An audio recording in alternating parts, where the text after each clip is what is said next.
Welcome to this week's video. I have an incredibly special guest with me, Dr. Susan Hardwick-Smith, a longtime friend, but also a gynecologist who has shifted her practice into women's midlife care.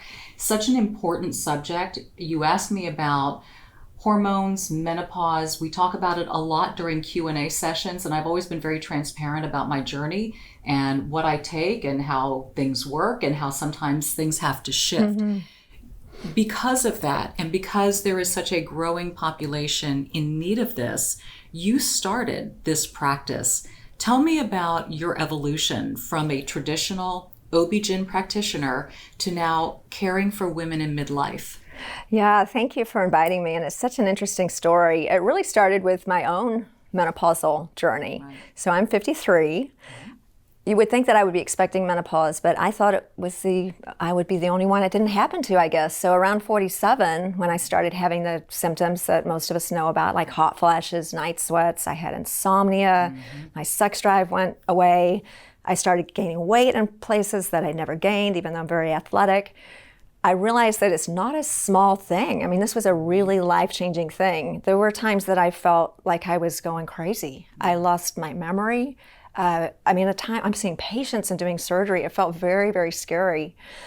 So, I'd been taking care of women for 20 years at that point, and I wish I could go back and apologize to some of the menopausal women who came in with those complaints, because I really sort of made light of it. But realizing what an important and life-changing event it can be for some women, and granted, not everybody goes through all of those symptoms, but mine was quite devastating. I mean, I really couldn't put it any stronger. Like, everything changed. And so I got so interested in the fact that I felt like I had fallen into a gap in care. There's all this care for younger women, and when we're trying to get pregnant, and then through pregnancy, and then there's even an awful lot of care for geriatric patients. Yes. But for 45 to sort of 70, there was just nothing. There wasn't anyone to help me. I read every book that was out there. I couldn't find anything that was very helpful. And I really, as a gynecologist, had to become my own advocate. And so I couldn't imagine what it was like for women who didn't have the degree of resources that I had. So that journey led me to make this my life's work. I wrote a book about it. I studied it because I really feel like there's such a gap in education and knowledge, and not only for women, but also for physicians. And I can tell you, most physicians, not even gynecologists, know much, if anything, about menopause, because we're not taught about it at all. Which is so shocking. It really is shocking. Every woman goes through it. Every woman's going to have to deal with it in some form or fashion. Yeah. And it's as if it's this big secret. There's no information about it in medical school, and I wrote about this in my book. We literally had maybe half a day, but just about the science. This is what happens. You stop ovulating, and then you're not fertile anymore, and sort of that's it, and then on to the next thing. There was no discussion of how this absolutely changes your life. And so even as a physician, with every resource available to me, I couldn't find the help that I needed. Right. There wasn't a single place that I could go that specialized in menopause. My own practice was amazing, and we did incredible work, but none of us really knew about menopause or hormone replacement. I had to go to a lot of postgraduate educational courses to become an expert in it. And as I started to feel better, and I call my book Sexually Woke, because the sexual aspect was so huge for me. There were other things too, but just really felt like waking up. When I got my hormones balanced again, I felt like I woke up from this trance of just feeling awful to getting myself back to feeling energetic and vibrant and happy. And so I just wanted to teach this, to tell people this is out there, that if you're seeing your physician and they say, oh, well, it's just menopause and this is just what happens, and so, maybe you're going to have to take up tennis now because sex isn't really a thing anymore because you're 50. And truly, people say these kind of things. I'm not joking. Are you shocked as to how many women are told you need an antidepressant? Oh my gosh, Dominique, it's mind-blowing. So if you talk to someone who isn't a hormone expert, which is basically everybody with a very few exceptions, and you are 50-ish, and you come in saying, I'm not sleeping at night, I've lost interest in sex, I feel sad, they're going to write you an antidepressant prescription. Now, you probably are feeling depressed because all of these things are going on and you feel like your body's sabotaging. That's what it feels like. It's like right. Sabotage. It's like, what is happening? So you certainly can become depressed during the menopause process, and I was there myself. But there's nothing actually wrong with your neurochemicals, which is what antidepressants address. If we don't address the hormone imbalance, then what happens is I see patients that are on an antidepressant, it's not working. So the doctor puts up the dose. Well, that doesn't work. Then they add a second antidepressant, and that doesn't work. And now they end up on 10 medicines to fix the side effects of the other ones. Before you know it, you're taking 12 drugs, and you are living in a fog. And it's not fixing the underlying problem. So it's not to say that people don't need antidepressants. Sometimes they do, and that's a legitimate disease. But if you are having this come up for the first time right around the time of menopause, and it's coinciding with menopause, guess what? 99% of the time, it's a hormonal problem. Yes. And so antidepressants are by far and away the most overprescribed drugs in the country. And again, some people need them, but not nearly the number that are on them. And the hard part is they're very, very difficult to get off. Correct. And so most people who start on antidepressants, unfortunately, stay on them for many, many years, if not forever, and they cause enormous side effects, including wiping out your sex drive. So when we're coming in to see our physician with that being one of our major complaints, we're put on a drug that, first of all, doesn't fix the problem, it makes it worse. And so it really is devastating that this is happening, and that's why I became so excited about trying to teach a different way, not only to my patients, but also to other physicians. And, you know, if I hadn't gone through it myself, I would have never realized how big it is. I mean, it affects the whole family. This is happening at a time when, for many of us, our children are growing up and leaving home. Our parents are getting elderly. Maybe they're sick and dying. We may be facing diseases ourselves, breast cancer, what have you. Not only that, our bodies are changing in ways that are really difficult to accept. Our jobs might be either at the end or changing. We're being attacked in all these different ways. And then if you put this hormone imbalance on top of it, it's a really difficult time. And oh my goodness, if you were unlucky enough to go through menopause in 2020, put all this on top of it too, you might really feel like you're going crazy. I think a lot of women would be surprised too, and I hear from women in their early 40s who say they're starting to experience. Right. And it usually starts with sleepless nights. Oh, that's the worst. Your sleep saboteur is one of the first things to kick in. Your body metabolizes alcohol differently. The things that you used to be able to do, you suddenly can't do anymore. So, and a lot of women don't quite realize what's happening to them because they think, I'm too young for menopause. That's right. So let's address that demographic, and let's say you're in your early 40s and you're starting to experience some of those symptoms and you haven't quite pinned the tail on the donkey yet and figured out what it is. How do you help this group? Yeah, it's fascinating because, again, if we think about what's often going on in our early 40s, it's certainly for me, I had younger children and my work was very busy. I had a lot of reasons to be stressed and to be feeling not perfect or maybe not even wanting to have sex. And so I sort of blew it off like, well, it's just because of that. It's because of the kids and the job and the stress. And so a lot of women do that and they don't, there's lots of reasons why we might not feel great when we're in that time of our life, right?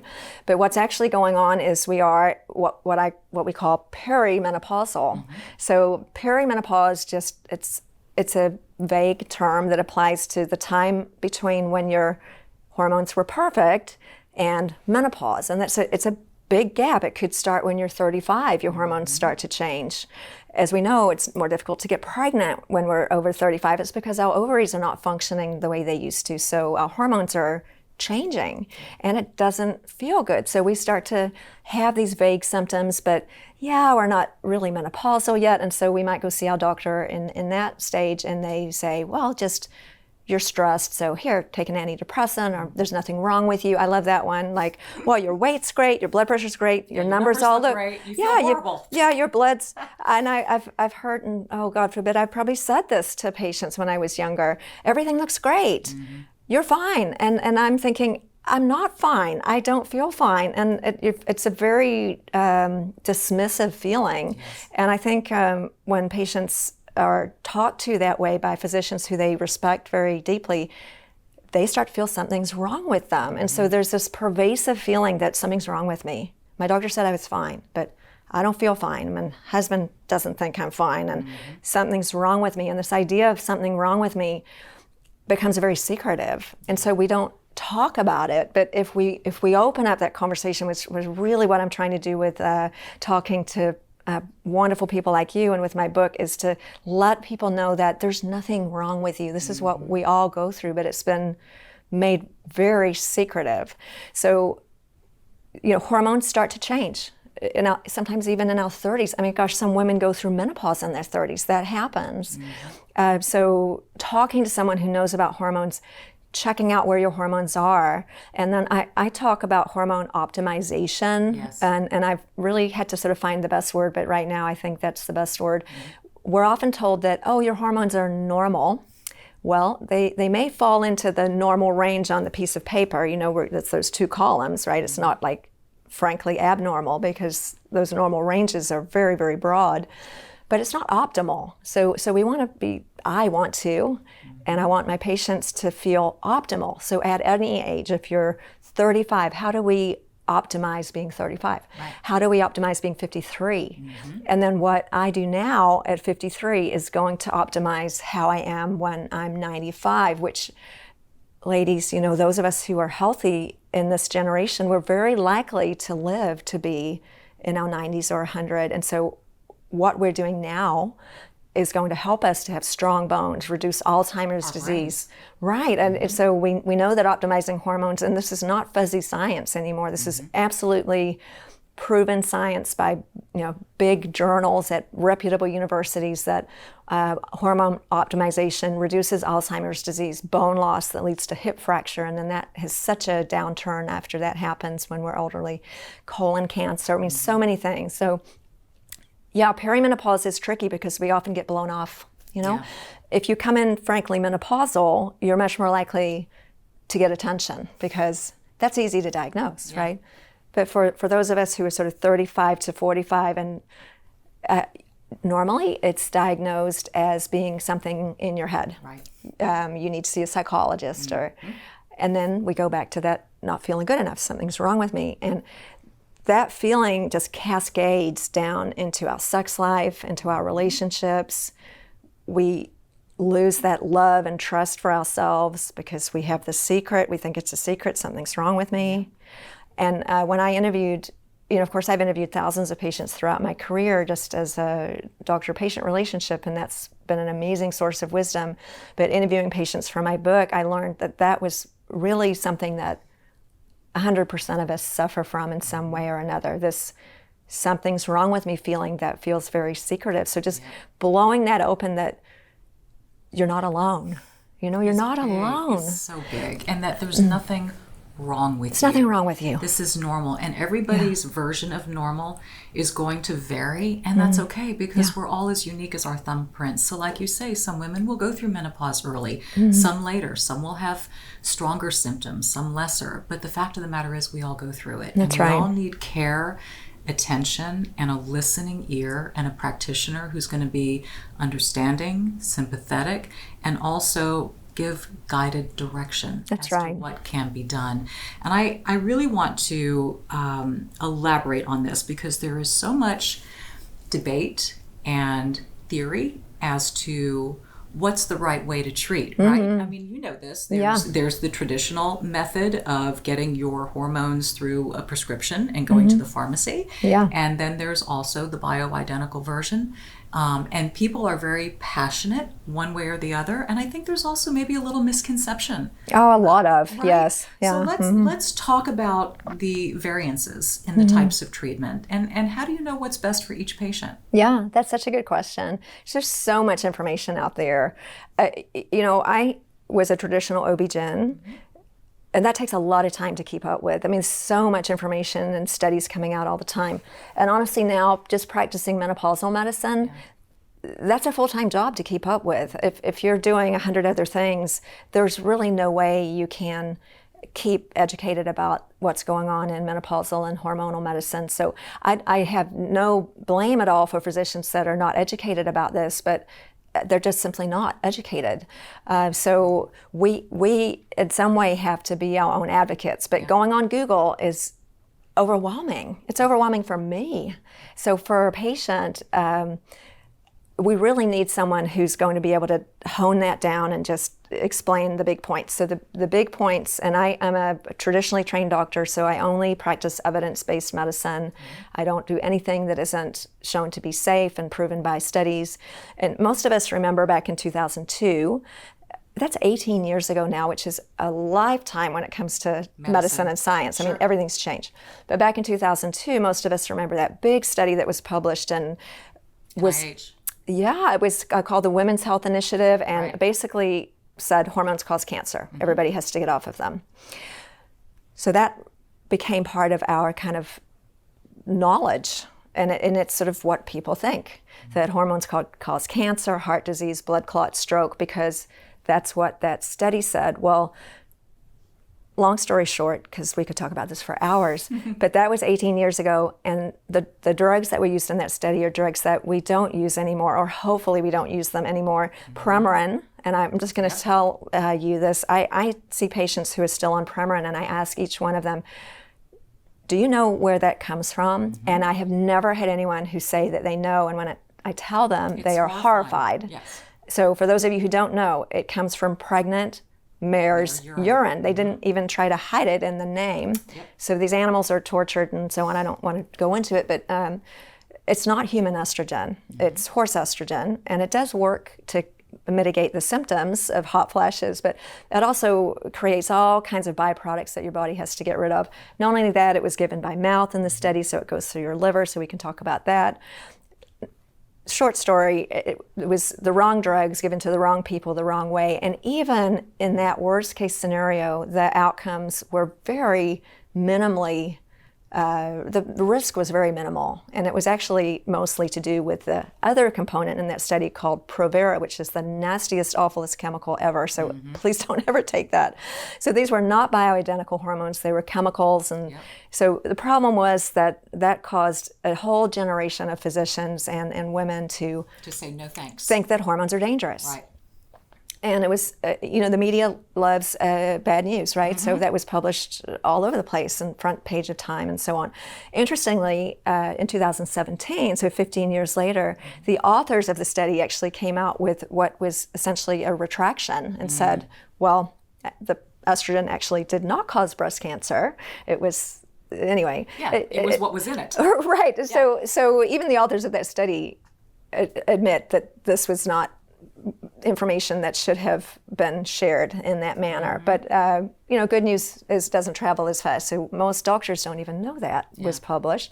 So bioidentical hormones are biologically identical to what we've made in our body our whole lives.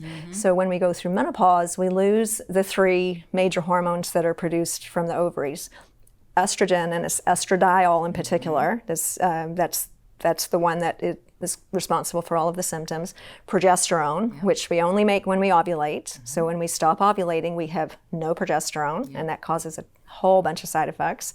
And then testosterone, which is this emerging evidence about the benefit of testosterone for women in very small doses. But for sexuality, energy, muscle, vitality. Right, muscle preservation, Yes. which as very athletic people, I know I personally noticed I was what I call skinny fat.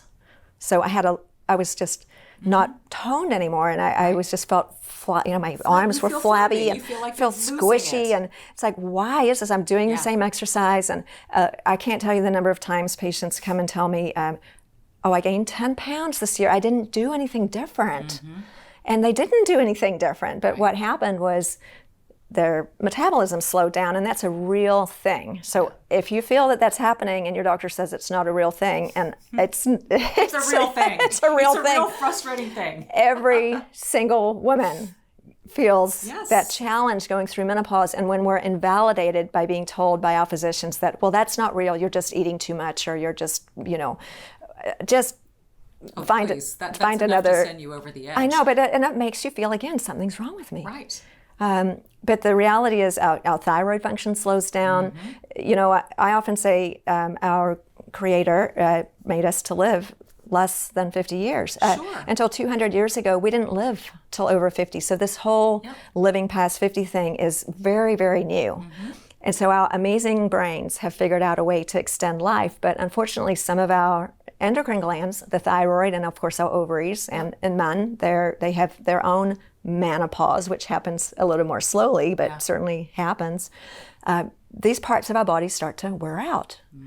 And so if we were, for example, an insulin-dependent diabetic, we would have no problem taking insulin because our body doesn't make it, we need it.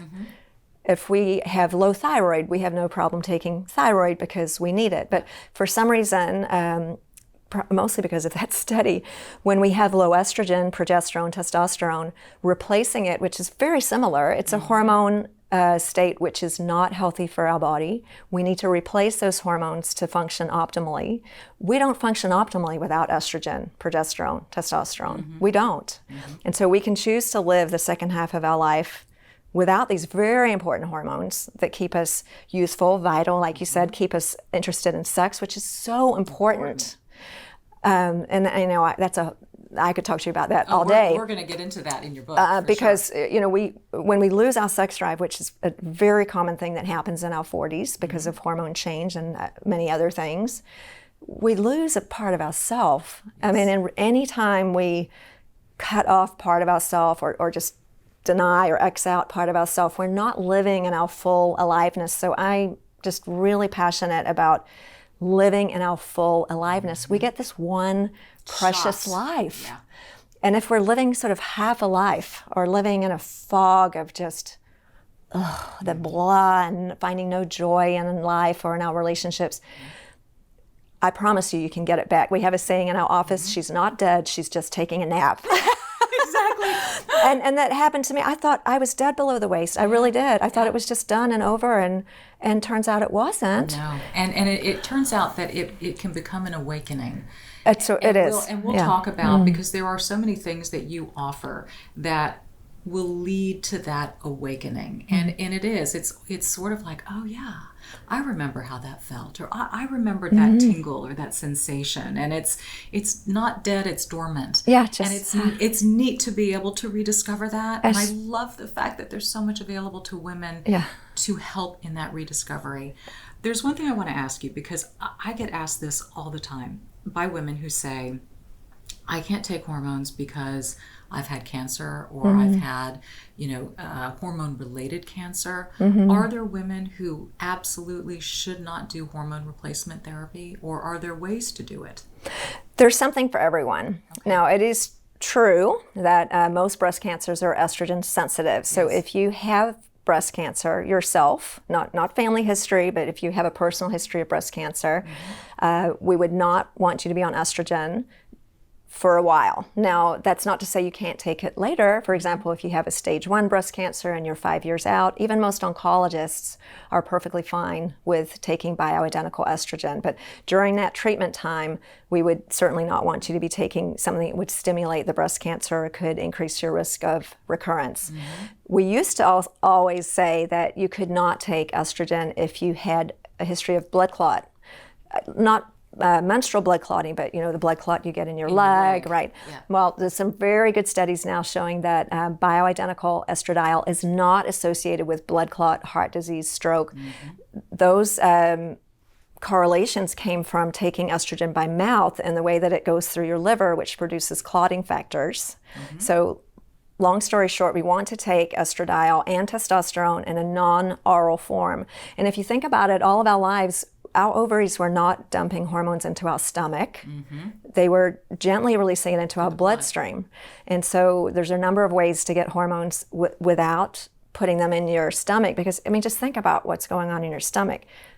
Stomach acid, then it's got to go churning through the liver that chews it up, and by the time it comes out the other side, it's barely even functional, for one, and secondly, it does a whole lot. It's a lot of work for our liver, and our liver is very special. We want to give it a rest. So very, very, very few women are not candidates for estrogen, but certainly the biggest group would be women who have a personal history of breast cancer that has not been, fully treated. And there are other options for women with breast cancer. They don't have to feel like they can't do anything. What would they be? Well, for example, one of the most common complaints that breast cancer patients have is vaginal dryness, because the drugs that are given for breast cancer cause our estrogen level to be so dry that vaginal dryness can be really can put an end to sex altogether. But there are a number of non-surgical procedures. Some of us have heard of Mona Lisa. These are brand names, or Thermiva, that are can restore the moisture to the vagina without using estrogen. Hot flashes are a little bit more difficult to treat, but there are some things that do that too.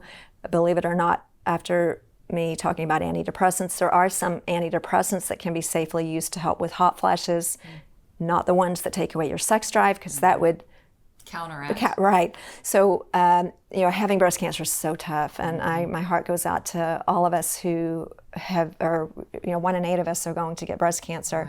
Right. But it's not the end of your life. I try to encourage patients not to let that define them, because there's so much still available. And we live in this incredible city with this amazing MD Anderson Cancer Center. We're so blessed. And they are doing exactly what they should do, which is treating cancer. And so what I've found, a lot of my cancer patients struggle with, they're supposed to be celebrating they're cancer-free. So they'll be, your cancer's gone, you're cured, yay, let's have a party. And they're saying, I feel like horrible. Crap, I don't feel good. I don't feel like celebrating. Again, going back to, well, something must be wrong with me. Why don't I feel happy right now because my cancer's gone? And if your only metric is getting rid of cancer, well, that is fantastic. You got rid of your cancer. And then your job at MD Anderson's over, and not criticizing them in any way. They do a fantastic job. But there's so much more that happens when we have cancer that's outside the realm of the oncologist's job, about treating our whole self. Like, how does this affect my relationships and my body image? If my breasts have been removed, or my sexual sensation, if my vagina's dry. And there's so much around that. Where I frequently find that patients who've been treated for their cancer are they're depressed. Yeah. They're not feeling happy and celebrating. Right. It feels like something's been taken away. But there are things that we can do, which is good. Yeah. Which is, hope. It's about hope. Right. I hear from women who say, "Well, I've had a hysterectomy. I don't need progesterone." Yeah. Is that true? Yeah. No, it's not. Because so you're right that the traditional, and I was taught this too. So there's nothing. If your doctor tells you this, they're telling what we are taught. Yeah. And I was taught the same thing. The old way to do hormone replacement suggested that the only reason to take progesterone was to prevent uterine cancer. And if you didn't have a uterus, of course, you can't get uterine cancer, so you just get estrogen. Now, if you just take estrogen, you'll feel a lot better. Don't get me wrong. Your hot flashes will go away, night sweats, a lot of symptoms will improve. But progesterone, we never had a state in our lives where we just had estrogen present. If we did, it was abnormal. And that would have been something that we would treat in a younger woman. Right. So we really do need to balance estrogen and progesterone together, because even if you're not going to get uterine cancer, progesterone has incredible benefits. It helps you sleep. And you mentioned that. The best. So I call it my nighttime vitamin. Yes. Now, we talked about not taking hormones by mouth, but progesterone's an exception. Okay. It's very gentle on the liver. It doesn't. You could take a bath in it. I hate to say it has no side effects, but it really doesn't. Progesterone is real science. It's now used even for treating preterm labor, because it has a relaxing effect on muscles. Yes. It's used for treating anxiety and migraines. So it actually works. Now, if you remember, and I had horrible PMS when I was not on birth control pills. Some years I had horrible PMS. That happens during the week that our progesterone's dropping. Yes. Because just going back to old health school class, when we're not on birth control, we ovulate, our progesterone goes up, and then hangs around waiting for us to get pregnant. If we don't get pregnant, our progesterone drops, and that's when we start feeling cranky, angry, irritated. So we often treat PMS with progesterone as well, and guess what? It makes it better. So it has enormous benefits outside of preventing uterine cancer, which it actually does that very well too. But if you don't have a uterus, I still think progesterone can be extremely helpful for mood swings and mostly for sleep. Oh my gosh, it just makes you sleep. It's the best natural sleeping pill there is. It is, and it's natural. And natural, often these words like natural and synthetic are thrown around in sort of a marketing way, and it's like, what does that really mean? Natural in the way we're talking about is that it looks exactly like human progesterone. It's not something that looks kind of like human progesterone. That's been altered. It's exactly like human progesterone, and it comes from a plant source. No animals are tortured, which I think is nice. And it makes you sleep. So that's the only one that is okay to take by mouth, and you wouldn't want to take it all day long because you'd be sleepy. But I went from a state of sleeping maybe 2 hours a night for a couple of months before I got this figured out. And a common pattern that we have in menopause, going back to this depression misdiagnosis thing, is that we can fall asleep, but we wake up really early. So I would go to sleep at 10 o'clock because I was exhausted, and then I'd wake up, I'd look at the clock, and it would be 1 o'clock in the morning, and I'd go, no, not again. And then I'd toss and turn or get up and do some work or watch TV or read a book, and then finally go back to sleep at 5:30, and then my alarm would go off. And that is exactly the same pattern that people describe with depression. So it's very understandable why that misdiagnosis happens so much. But if you're 45 or 50-ish and you've suddenly developed this weird sleeping pattern, it's related to your hormones. Totally. Yeah. Now, if you've had it all your life or it comes on suddenly when you're 70, sure, it could be something else.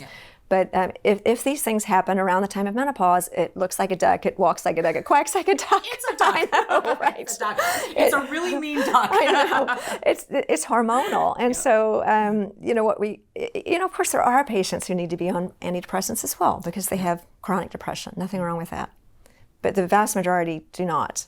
And I can't tell you the number of times that I've worked with a patient to optimize her hormones, and she's been able to get off of her antidepressants slowly over time. And that's such a great feeling. I'm just like so honored to be part of those journeys because getting off of drugs is beautiful. It really is. I mean, drugs are wonderful. Thank God we have modern medicine, but so many of us are on handfuls of stuff that are just treating one side effect after another.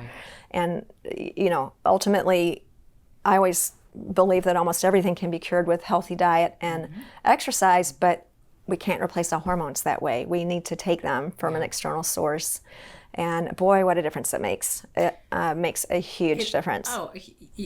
Susan and I are the same age. We have the exact same menopause experience. It was so unexpected for me. It was torturous. I had easy periods. I didn't have PMS. I was like happy-go-lucky, no issues, no problems. But menopause came on full throttle for me. And with the sleep deprivation and the night sweats, it was like clockwork, and I was miserable. It's and hard. The important thing too is that it's not one size fits all, and it's not going to be what you start with is what you end with. There are constant fluctuations that happen just from hormone levels dropping, just from stress affecting your hormone levels. And so what I love about what you do is that it's menopause management, and it's a constant discussion and dialogue. That changes. Because it changes. So you're exactly right. There's not a single treatment that everybody gets and it works for everybody. Right. Depending on where you are in the spectrum, for example, if you're 45 and it's just starting, your hormones are going to be up and down like this because you are still having periods. So one day your hormones are fine, the next day they're not. So initially, in that peri-menopause time, our estrogen level's still quite high, but the first thing that happens is our progesterone drops because remember that's the one we make after ovulation, and we're not ovulating. Well, we may still be ovulating every month, but it's not as robust as it used to be, which is why we can't get pregnant anymore. So our estrogen's up here and our progesterone's down here, and that high estrogen state causes so many unpleasant symptoms.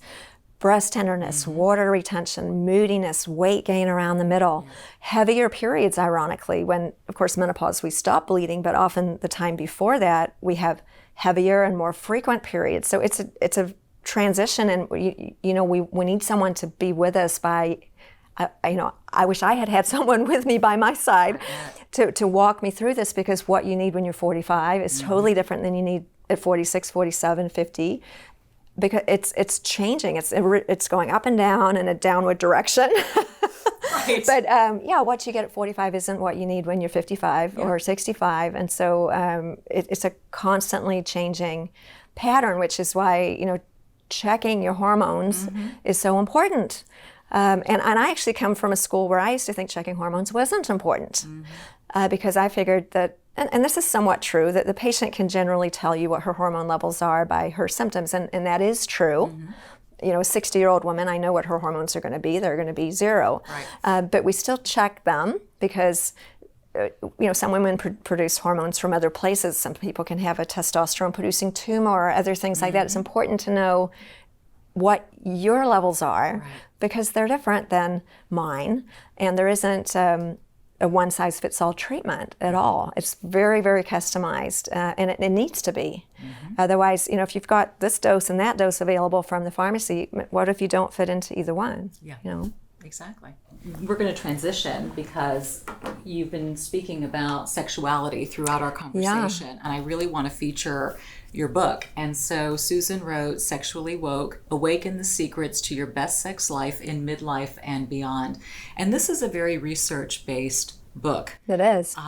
Talk to me about what led up to this and what that calling was in you to write this. Yeah, so going back to my own menopausal journey, when I was about 45, well, let's just say 40, I have 3 children. They're all teenagers now, and I was an older mom. I had children at 35, and then an unexpected set of twins at 37. So it was a very busy time, of course, when I was in my early 40s, and so I had no sex drive at all. Sex was about as interesting as washing the car. There was so many things to do, and when I went to bed, I just wanted to go to sleep. And so if I could avoid it, I would.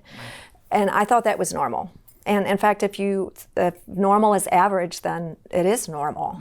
But it definitely wasn't optimal. Going back to that same word, it caused enormous stress in my marriage at the time. In fact, we ended up getting divorced, not just because of that, but that was a huge part of it.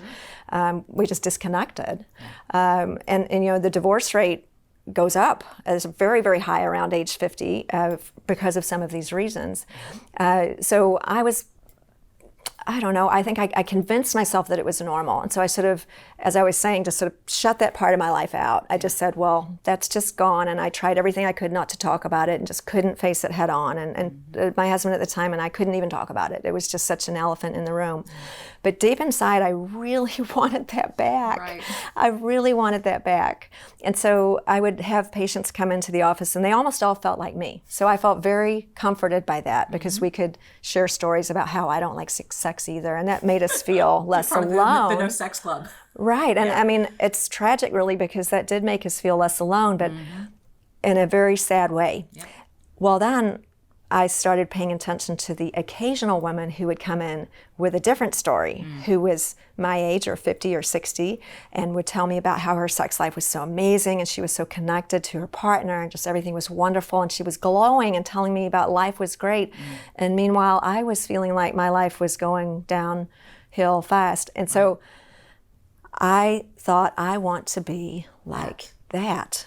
And you know what? I literally actually start the book with a story about, I literally woke up one morning, and it's not a story, and I sat up and said, I don't have to do this anymore. I've got to get out of this prison that I put myself in. And I don't know where that came from. It was not from me. Some higher power just told me there's got to be a better way. And so I went out to find these women. And I did it by starting a very large study, basically canvassing the population to find these women through a survey. So long story short, survey went out to thousands of women. I don't know how many because it was sort of passed through email and social media, but over 1,000 results did come back in, and then I had a research team shuffle through the questions, and I'm not a statistician, but I hired some to find women who had answered these particular questions in such a way that made it likely that they were in this magical group. And I originally just called them my angels because I'm like, these are my angels. They're going to tell me how to do this. Right. And then I interviewed them. And so the interview process was so amazing. And it was such a learning experience for me. You know, as a doctor, we're sort of taught that we know the answer to everything. But boy, is that not true. We don't know what we don't know. And I learned so much talking to these women. And then after just masses of data and thousands of hours of recording and sticky notes, I had to go away for 2 weeks and sort of put it all together to find out what they had in common. And what did they have in common? Well, there were 3 things, and I call them the secrets of the sexually woke, and I don't mind sharing them. And they sound not very secretive once you put it out there, but this is really something we don't talk about. First of all, they knew themselves really well. And by knowing yourself, I mean all those cliches about loving yourself as you are, accepting your body. They knew themselves sexually, so they were very comfortable with self-pleasure and talking to their partner about how to help them to feel good. There was a very open conversation in those relationships, and these were gay women, married women, dating women. Some were even single, but they knew their bodies and they loved their bodies. They'd learned that they did not have anything wrong. They'd learned to accept themselves, and this wasn't through some magic pill. All of them, without exception, had been through crisis, tragedy, divorce, you name it, children getting, I mean, they weren't some blessed group that just were sexy. They worked at it. Or had perfect lives. No, and they'd done work. They had worked on it, but they knew themselves deeply, and that really came out as the primary thing that we have to do first to have a good sexual relationship. And as I thought through this and sort of went on my own journey of self-knowledge and self-awareness, which is a lifetime journey, I'm certainly not enlightened, but I really learned that if I don't know who's here, how can I be fully present with another person? It's impossible. It's just mathematically impossible. So knowing who's here really deeply, how I react, what turns me on, what I love, what I don't love, why I react to certain things the way I do. That whole person can then be fully present with my children, my partner, my workmates. But if we don't know who we are, we can never be fully present. So throughout the interviews, this idea of presence kept coming up, like being in a sexual relationship and being actually there. And I don't know about you or your listeners, but I had experienced sex in the past. I mean, literally, I'll tell these stories, I don't mind sharing them, where it's like Saturday, which was sex night, like, okay, all right, I'll consent, but let's make it quick because my show starts in 5 minutes, and can you move your head over so I can see the TV? I'm not even joking. I mean, I've literally done that. I'm so not present. Yeah. I didn't want to be present. But so this other kind of sex, so I talk a lot about what's the difference between sex when we're fertile, which is very much driven by biology, right? Even when we're not wanting to have children, we still have that biological fertility bell going off. And so sex when we're fertile is a lot about reproduction. And so we are still animals, and that's part of our basic brain that we can't change. But when we're not fertile anymore, why do we have sex? And honestly, a lot of people just sort of think, well, what's the point? Because we're not going to have babies anymore. Why do we have sex when we're not fertile? Pleasure. Right. It's about pleasure. It's about connection. So it becomes about something so much bigger than it was before. And that's why I truly believe, and I've experienced it myself, so I can tell you it's true, and these women in the book can tell you it's true, that sex after menopause is so much better, because it's not just about vaginal intercourse and get it over with, which is the way to get pregnant, right? And it's not their fault. Men were taught this too. If you ask most people what sex is, it's penis and vagina, and that's it. Right. But there's such a huge menu, and when we're not thinking about getting pregnant anymore, it's like expansive. Yeah, well, what else can we do? What else can we try? So knowing yourself, going back to the secrets, was so foundational, and I really don't think I cannot be in a relationship with someone fully present if I don't know who's here. So that was number one. The second one was being open to possibility. And that came up so often. There were so many metaphors that these beautiful women used, like that they came out of their shell, or they freed themselves from a prison, or that they came out of a box, or all these different metaphors that were pointing to the same truth, that we're not in a box. And if we believe what culture teaches us, that menopause is the end of life, we're old, we're irrelevant, it's just downhill from here, that shuts down all that possibility. And so those limiting beliefs that come from our culture, our parents, our church, wherever, if we can learn to listen to them but not believe them. So I talk a lot about not believing your thoughts. Yeah, when you start telling yourself you're just fat and old and not sexy, that's a thought, but it's not true. It's something that was put there by, it's not your voice. Whose voice is it? And so being open to possibility and just seeing menopause as not the end of life, but rather this incredible opportunity to play and have fun and explore and use this wisdom that we've developed over the last 50 some years. And so all of the women in the group shared that secret. Those metaphors that there's so many of them in the book. And I thought, oh my gosh, like all of them were using the same metaphors, but different ones that all pointed to the same thing. So that's the second one. And the third one is just having intention and paying attention to either yourself if you're single or to your partner. Because, we water our plants, we put oil in our car. If we don't do that, the plant's going to die, the car's going to stop working. Right. If we don't pay attention to our relationship, the relationship will die. That sounds so simple, but I can tell you I did not pay attention to my relationship in my first marriage. Yeah, it's work. And there's a certain taking for grantedness that happens over time. And so none of these women took their relationships for granted. It's the sweetest stories. Like after being married for 30 years, they would put little sticky notes on the mirror or maybe put a little something in his briefcase. Or my favorite story I tell a lot is one of my patients who'd been married for 40 years and they went out to a nice dinner and she went to the bathroom and took her undies off and just handed them to her husband under the table.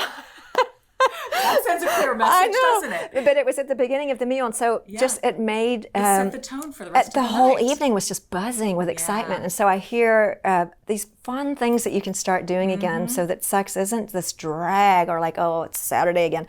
It becomes something that you look forward to, that's exciting and fun, and the elephant in the room disappears, and it's back to being fun again. Maybe the kids are not around as much. You've got a little bit more time. You can reacquaint yourself with your partner. If you've been married for a long time or been partnered for a long time, you might say, let's get to know each other again. Or if you're in a new relationship, wow, like what a great opportunity to practice this new person that I am, this one that knows myself and I'm confident. And so wherever you are in your relationship status,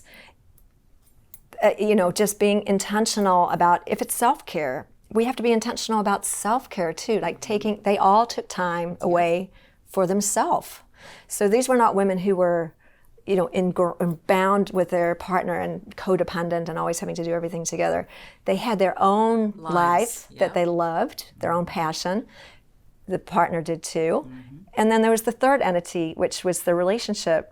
And one of the most amazing women I interviewed was an Episcopal priest. And as you know, they can be married, and she is married and has an amazing sex life, and she's 60.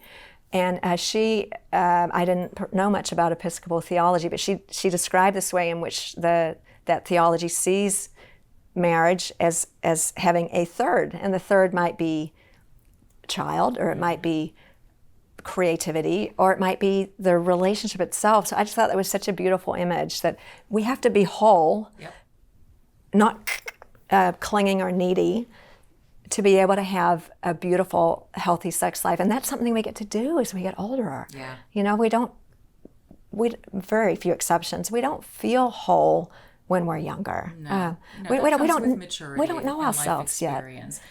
There's that saying that a relationship is 50-50, and I've never believed that, because I think it's 100-100. Oh yeah. You've got to come to the table all you.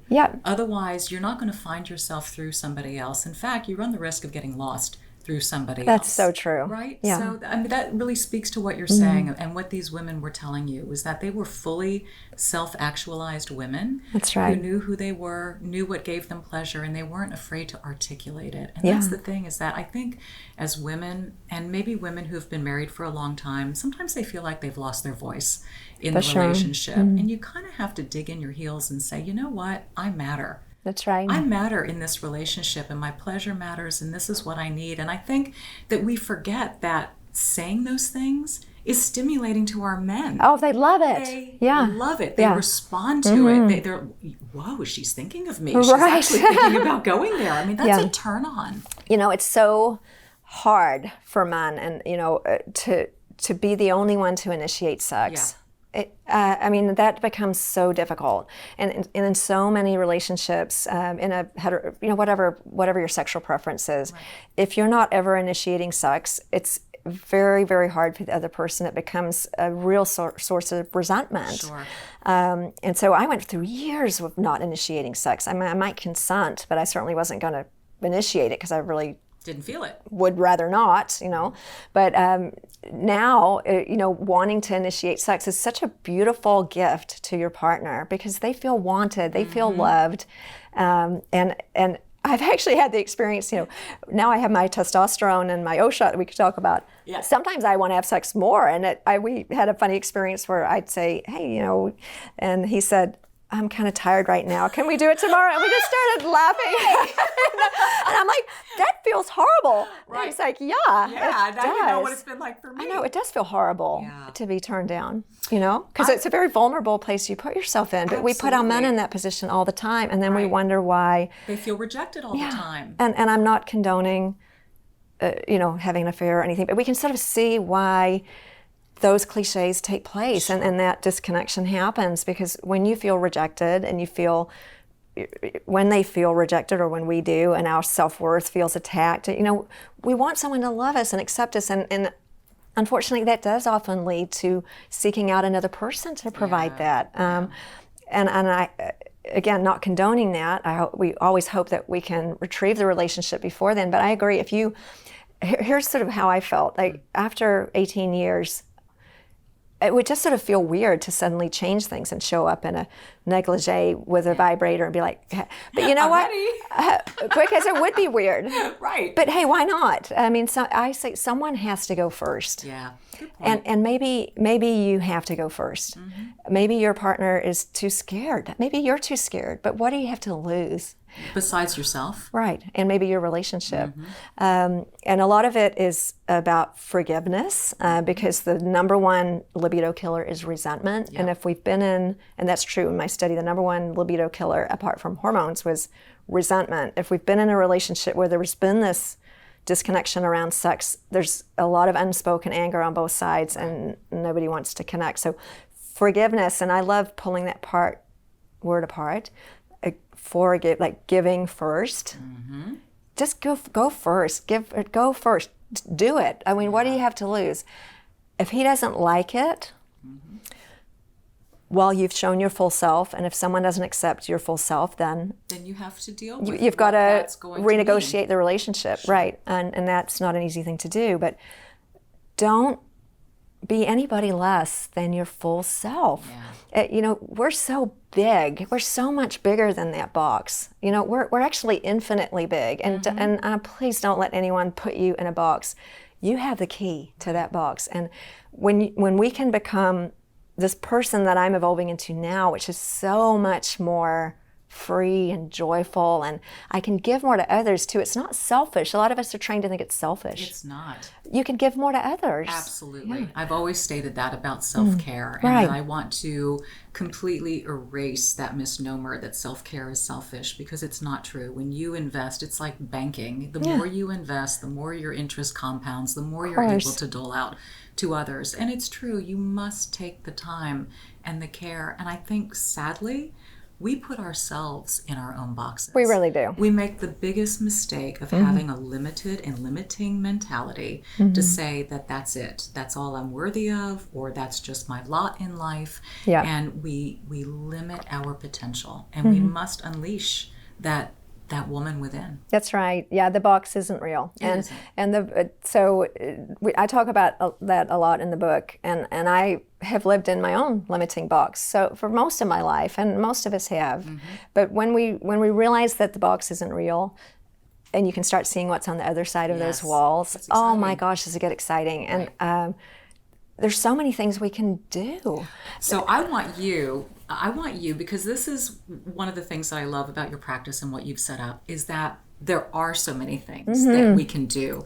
So let's walk the audience through what you do here and what is available to women in midlife and beyond in terms of hormones and sexuality and all of it. Yeah, we're just starting an amazing phase for women because, for years, forever, up until just a few years ago, billions of dollars was spent on male aging and fertility. Oh, and Viagra. Right, and nothing was spent on women. So here we have this great disconnect where men are taking Viagra and having all these anti-aging things available to them, and they're going home to their partner who doesn't want anything to do with sex. So we've got to catch up, and so thank goodness now and I can't wait for 10 years from now there'll be even more. Yeah. But where we are today is we have so many things that are available to help women to get out of their box and to get their vitality and their sexuality back. And maybe you're not even getting it back. Maybe you never had it because you've been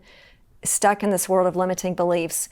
And that's the most exciting thing. It can be better than before. Right. And I can tell you, I had sex when I was in my 20s and it was a lot of fun, but it wasn't like the sex I have now because it wasn't I don't want to get too sort of out there, but it's a spiritual experience. It's really connecting with another in a present state.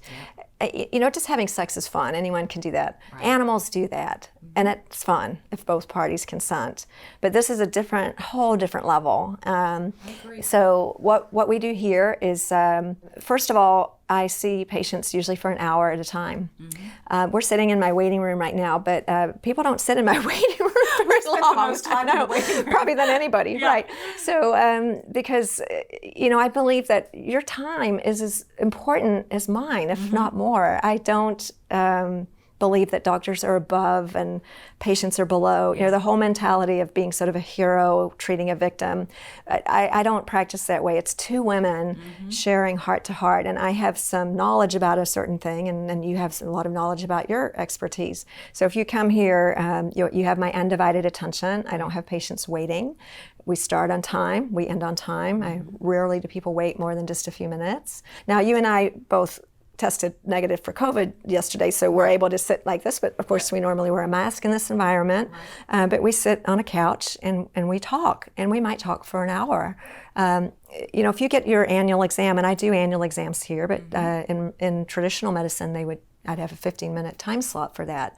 So it's sort of how the kids, everything looks good and bye-bye. But now we have time to talk about everything. How's your relationship? How's your spiritual life? How are your kids? How are your parents? How do you feel about yourself? What are your goals and dreams? What do you need to feel optimal? Hormone optimization is a big part of what I do. And so, of course, we talk to each woman about where she is, and then, of course, we start by checking our hormones to see where she is, and then come up with a plan together with options. And all, the patient's in the driver's seat. I'm never going to tell anyone what to do. I just put the options out there, and then talk about my own experience, and then we come up with a plan. But it's a collaboration. It's not, take this and you'll be fine. Right. It's a collaboration. And then there are non-surgical ways to improve vaginal dryness. We talked about some for breast cancer patients. Some of your viewers know about platelet-rich plasma, which is a PRP, which has been used for skin treatments, and it's used for vaginal treatments too. Yeah, so PRP is your own blood, and then it's spun down to this magical platelet-rich plasma. So we're putting that back into your body, but it's your own blood. So rather than being injected with a foreign substance, you're just putting this. There's no way you can react to it in an adverse way. If you put PRP in your scalp, you'll grow hair back. If you put it in your face will be more youthful. Wherever you put it, athletes have used it for years for orthopedic injuries. It helps with healing. What it does is produce new blood vessels wherever it's placed. So guess what? If you put it in the clitoris, and don't worry, it doesn't hurt. It's a little uncomfortable. I've had it done myself, but it's manageable. If you put it in the clitoris and the anterior vaginal wall where we have all that sensation, it brings new blood vessels back. And this is science. This isn't, hokey nonsense. It's been proven to work, and so it's incredible what we're going to be able to use PRP for in the future. But after I had my O shot, that's the brand name, O-Shot. There's others, but that's the particular one that you might be familiar with. I have a policy actually of never offering anything in the office that I haven't tried myself. There you go. Because I don't want to give anyone anything that's not going to work. So before I offered it myself, I had it done. And I've told you this story before, but it takes a few weeks to work, because these little blood vessels have to grow. But now, if I have a sexy thought or see a sexy image, I can literally feel the blood going down there, and I'll go, oh, ooh. Yeah. Like when you're in your 20s. I know. It's like, oh, I just feel something down there. And it's so fun, because I thought that was dead. Yeah. And it's like, it's just fun. And so sex can become play again. And play is just defined as doing something fun for no reason. There's no reason. I'm not trying to get pregnant. I'm not trying not to get pregnant. I'm not trying to... It's to feel pleasure. It's just to have fun and connect. And so it becomes this beautiful experience that I believe that it was designed to be. I mean, we were given this pleasure for a reason. Right. And it goes way after the reproductive system's not working. Yeah. So, what fun to work in this environment. And I have, the best part about my job now is, apart from that, I feel great. So that didn't hurt. I know. That part was good. Right. I get these amazing emails from patients, a couple of weeks after they've had their hormones optimized or whatever, telling me their story about, I initiated sex with my husband for the first time. The stories are unbelievable, like what that did. Like, he started crying. I had that one last week because he thought that was never going to happen. Yeah. And then they had set up a date where they were going to show up and pretend to be someone else at the hotel or something. I mean, just fun. Like, doing role playing, doing fun, just having fun with it. And isn't that great? How rewarding for you. It's so fun. And bringing in sex toys, which I did not have a vibrator until I was 40-something. I'm a gynecologist, and I was very uneducated about these things. So don't think your gynecologist knows this stuff. But just bringing fun things like vibrators and toys by yourself, just so that you can, if you are still feeling it in a box and you're not really sure how to talk about what feels good, learn that by yourself first. Sure. You talked about vibrators, and you have on display here a particular brand along with your book. But let's talk about these. There's a good story behind this one. Yes. Well, so VUSH, Vush, rhymes with Bush, is an incredible company. They're based in Australia. And actually, Dominique introduced me to them because I know you get sent a lot of amazing new products. So I thought, well, let me try this out. This little one, which is called the Empress, I've never seen this before. It looks quite surprising when you see it. I wish I had one here to show you. But it doesn't vibrate. It actually has a little sucking motion. So it just sucks, and you put it right over the clitoris, and it's just so pleasurable. So that's a super fun one. And for our patients who get an O-Shot, for example, or are on hormone replacement and we're trying to increase blood flow, it actually helps increase blood flow. So I can't say enough about this. And so Dominique introduced me to it, and I said, I have to have these in my office. I called her and I said, Susan, this may sound really weird, but I've got a vibrator for you. And it's just different and amazing. When you feel this beautiful soft material, the larger one is the more traditional shape vibrator. And if you look at their website, they've got another one that's really teeny called the Rose. But I'm constantly surprised how many women don't know what to do with a vibrator. So what we'll do is actually show her, what you do with it. And I admit, the first time I saw one, I'm like, well, what? Yeah. Another product, we have these intimate products. The Rose is another amazing product line for women over postmenopausal. So Intimate Moisture is amazing. These are just some little samples that we have. So Rosebud, if anybody wants to look up them, Rosebud Woman, amazing woman named Christine started this, and she and I have had some incredible conversations because there's a big gap in products that are specifically designed for women our age as well. Intimate moisturizers and wipes and just lovely things to make us feel fabulous. And so Rosebud Woman is amazing as well. The worst thing for a partner is if they don't know how to pleasure you, because and I have this feeling too, we all do, when we give pleasure to another person, it's such a great feeling. Yeah, it's a turn on. Oh, and men will say that. They'll say gift. The greatest turn on is to give you pleasure. Absolutely. So what a gift. It's a generosity practice. So I started talking, and I talk about it this way in the book, of sex as a not what I can get from me practice, which is what it was in my 20s. it's a generosity practice. And we all know you get back more when you give, right? That's kind of a cliche. Yep. But if I think about sex as a generosity practice, then I'm being really generous by telling my partner how to please me in detail, because that makes him feel good about himself too. And plus I get to feel good. So what a win-win. It's empowerment. It really is. And so, just if you feel stuck, my piece of advice would be just take that first step. The worst thing that can happen is that you might find out that you're with someone that doesn't support you being in your full aliveness. And if you're with someone that doesn't support you being in your full aliveness, it's time to renegotiate that relationship, because you deserve it. You were here to find this whole beautiful person that you are. And it's not about finding something that's not already there. Right. She's already there. We just have to find her. And so this is what we do here. And these are the conversations that I have. And you could be a patient on my couch and this would be what we'd be talking about. So it's been such an amazing, rewarding experience for myself, and I really want to spread the message. And I thank you so much for giving me the opportunity to spread it, because there's a gap. Oh, huge, Susan. Yeah, 45 to 55, 60, 70, we fall into this hole. Yeah. And I fell into it, and I didn't think I could get out. Right. But you can. And it's so optimistic, and you can get out. And we have to talk as women together. I have a women's circle that meets once a month, and hopefully more often as this pandemic, pray to God, passes. Women's circles or female friendships. I went through years where I didn't have many real close female friends, but boy, is that important. Sure, to share. Find them if you don't have one. Yeah. You don't need 10, just 1 or 2. So you can join me at my women's circle. We share, and it just gets rid of that idea that I'm alone or something's wrong with me. Because when we start telling our stories, we realize that's just like me. I thought I was only one. Right. I know. I mean, when I heard your menopause story, I saw myself through you. Right. I'm like, oh God, she knows exactly where I'm coming from. And there's as many stories as there are women. Everyone's story is unique.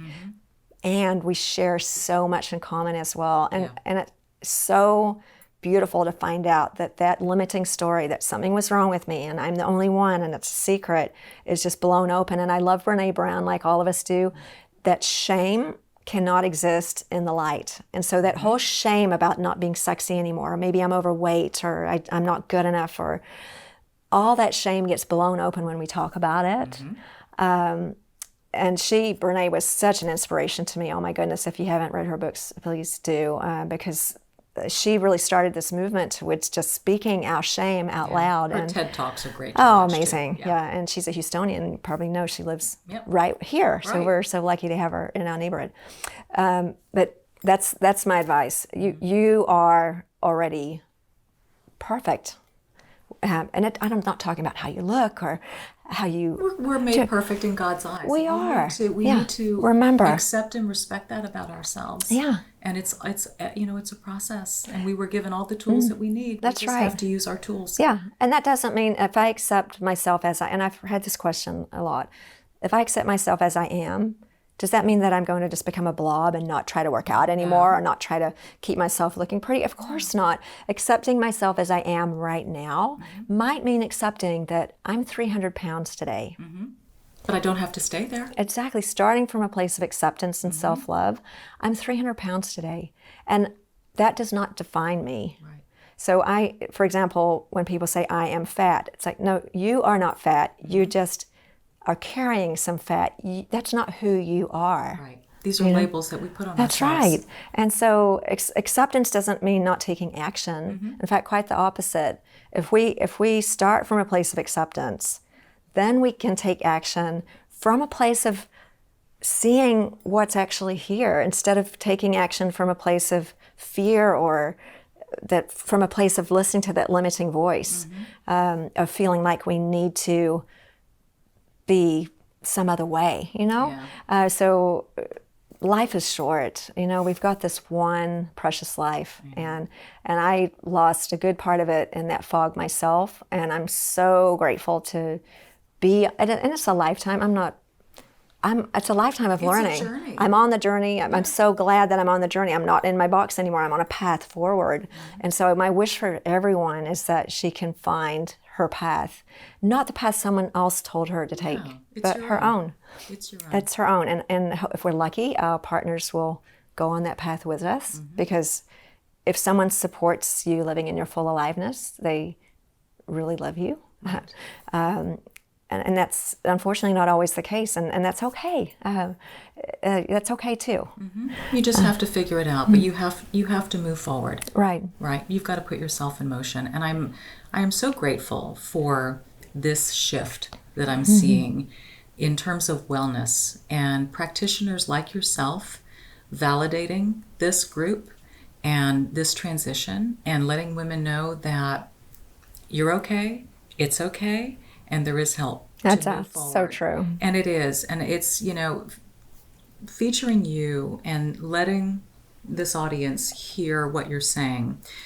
Not everybody's in Houston. Not everybody can come to Houston. You may have people, from Wisconsin suddenly show up at your door, which is great. And I do telemedicine too. So I talk to a lot of people who don't live in Houston, which is that's the one thing I love about COVID. And I don't love much about COVID. It's awful. But it's that. Telemedicine's been amazing. Yes, right. You can connect. And so there's that way for people to find you and to connect with you via Zoom and Skype and all of those ways.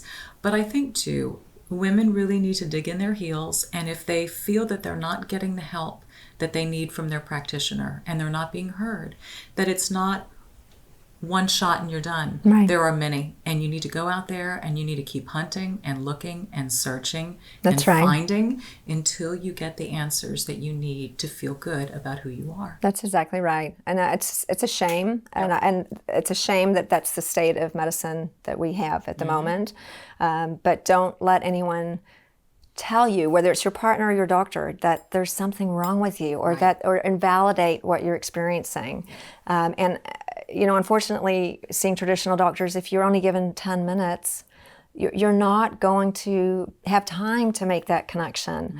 And the way insurance works these days, it's kind of a tragedy. But you deserve more than that. And so find someone who can make that happen. Be present with you, and you should be the most important thing for that person, and listen to you and recognize that you're not like the last patient who came in. You are you.